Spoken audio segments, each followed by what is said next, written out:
Hi guys, welcome to my YouTube channel. My name is Evelyn Kezia and come with me to my brooder.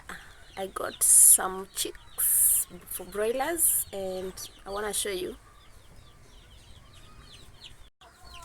Yeah, let me flip the camera so you can see how active and playful they are. Yeah, so today is day 4.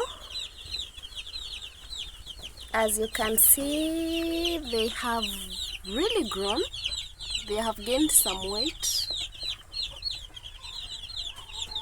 Some are eating, wengine wamepumzika.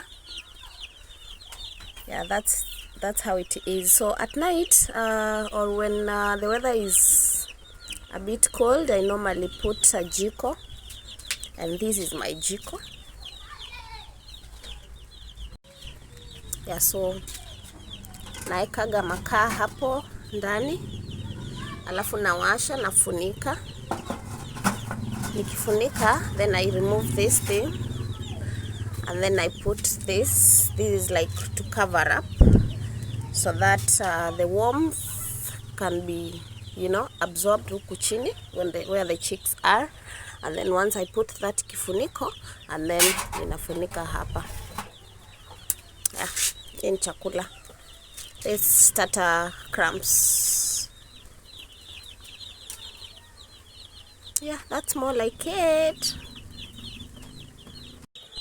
Yeah, so the reason sijawekea jiko sahi, it's because the weather it's a bit hot. Yeah, huku ni coast, so weather iko hot sana. So nikikuja nikipata wameshiba sana, wamelala, I just do this. Alafu wanaamka wanaanza kukula. Here I have the bigger chicken. Alafu kuna watoto wao. Sasa this is kienyeji, the indigenous chicken. They take like 4 to 8 months to grow. Alafu hii ni ya kuwaekea warmth at night. Yeah, then there's the water. Alafu hapa juu kuna light. Yeah,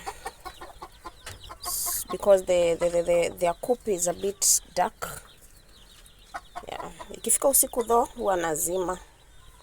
Then their mothers huwa wanalala hapo chini. And then nawafungulia usiku na asubuhi nawafungulia. Wanatoka wanaenda kutafuta food. Though bado huwa nawawekea chakula yao hapa. Yep. Pale ni kwa kutaga mayai. So walikuwa wamelalia but they've already hatched, so I just thought that it can stay there so that I can put this across for the joggers to step on. Kuku hawapendi kulalia chini, wanapenda tu kulala juu ya mti somewhere.